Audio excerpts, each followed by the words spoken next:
Aligarh mob lynching मामले में अब समाजवादी पार्टी और एआईएमआईएम के बाद अब नगीना से सांसद चंद्रशेखर आजाद की भी एंट्री हो गई है। जी हां, अलीगढ़ पहुंचे भीम आर्मी चीफ चंद्रशेखर आजाद एक पार्टी के कार्यकर्ता के यहां पर पहुंचे, जहां उन्होंने इस मामले में घटना की निंदा की और भाजपा पर आरोप लगाए। उन्होंने कहा कि हम लोकतंत्र को मानने वाले लोग हैं। इस घटना में घायल हुए लोगों से मैं जरूर मिलूंगा। हम कानून के रक्षक हैं और इसलिए हम संविधान के रास्ते पर चलकर न्याय लेंगे।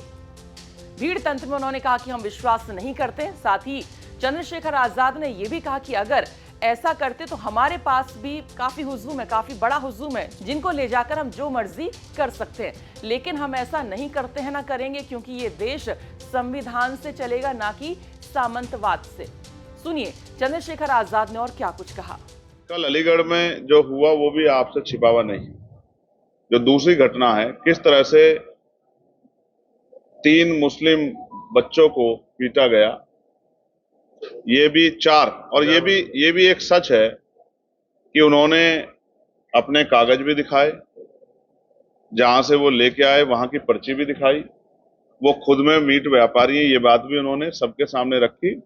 लेकिन फिर भी एक भीड़ ने जिस तरह से उनके ऊपर टूट पड़कर, और उनकी हालत देखने के लिए अभी मैं जाने वाला हूं।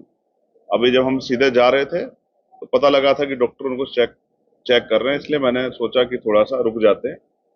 उनके सरों पे जिस तरह के घाव हैं, जिस तरह मुझे पार्टी के पदाधिकारी द्वारा बताया गया, उनके बॉडी पे जिस तरह के निशान है, जिस तरह की मारपीट उनसे की गई है, मैं ये मानता हूं कि ये कानून व्यवस्था पे एक बहुत बड़ा धब्बा है। ये भी बताया गया कि पुलिस की मौजूदगी में सब चीजें हुई। अगर ये सरकार भीड़ द्वारा व्यवस्था चलाना चाहती है तो ये संविधान पे बहुत बड़ा हमला है। कानून व्यवस्था के चलाने की जिम्मेदारी एडमिनिस्ट्रेशन पे, पुलिस पे और सरकार के ऊपर है। कोई भी भीड़ किसी को मार दे, पीट दे, हालांकि ये सत्य है कि उन पे कार्रवाई हो जाएगी, लेकिन उन बच्चों को कहां से वापस लाएंगे? उनके परिवार का क्या होगा? पिछली कई ऐसी घटनाएं हुई हैं जहां धर्म के नाम पे, जाति के नाम पर या मीट के नाम पे लोगों की हत्या हुई है। हमारी पार्टी, हमारा संगठन इस बात से सहमत नहीं है। मैं उस घटना का पुरजोर विरोध करता हूं और उन परिवार के साथियों से जाकर मिलूंगा, उनके इलाज की जानकारी लूंगा और क्या कार्रवाई प्रशासन उसमें कर रहा है, पुलिस कर रही है, इसकी भी जानकारी लूंगा। और जो आरोपी हैं उन पे सख्त से सख्त कार्रवाई की जाए। वहीं आज समाजवादी पार्टी और एआईएम के कार्यकर्ताओं ने भी जमकर हंगामा किया। एसएसपी कार्यालय के बाहर प्रदर्शन किया, कार्यालय का घेराव भी यहां पर किया और आरोपियों की गिरफ्तारी की मांग की। हालांकि एसएसपी ने मामले में कड़ी कार्रवाई का आश्वासन भी दे दिया है। आपको हम बता दें कि अलीगढ़ में 24 मई की सुबह एक गाड़ी में कुछ लोग कथित तौर पर भैंस के मीट को लेकर एक फैक्ट्री से दुकान को जा रहे थे।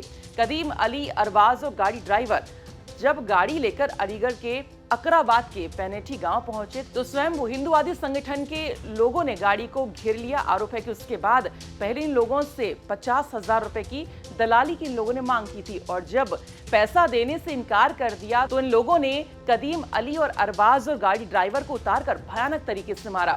लोगों के हाथों में बंदूकें थी, लोहे की रॉड थी और पूरी भीड़ घेरकर इन लोगों को बेरहमी से बताया जा रहा है कि मारती रही।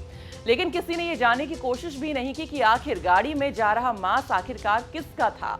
जब चारों की पिटाई का वीडियो सोशल मीडिया पर वायरल हुआ तो पुलिस ने मामले में पिट रहे लोगों की तरफ से तहरीर लेकर 13 नामजद और 25 से 30 अज्ञात हिंदूवादी लोगों के खिलाफ मामला दर्ज कर लिया है। उधर पुलिस ने हिंदूवादी संगठनों की तहरीर पर भी एक मुकदमा यहां पर दर्ज किया है। मामले में पुलिस ने अब तक 3 नामजद आरोपियों को अरेस्ट भी कर लिया और बाकियों की तलाश जारी है। अलीगढ़ से ये थी हमारे सहयोगी शिवम सारस्वत की रिपोर्ट। बाकी खबरों के लिए आप देखते रहिए यूपी तक। नमस्कार।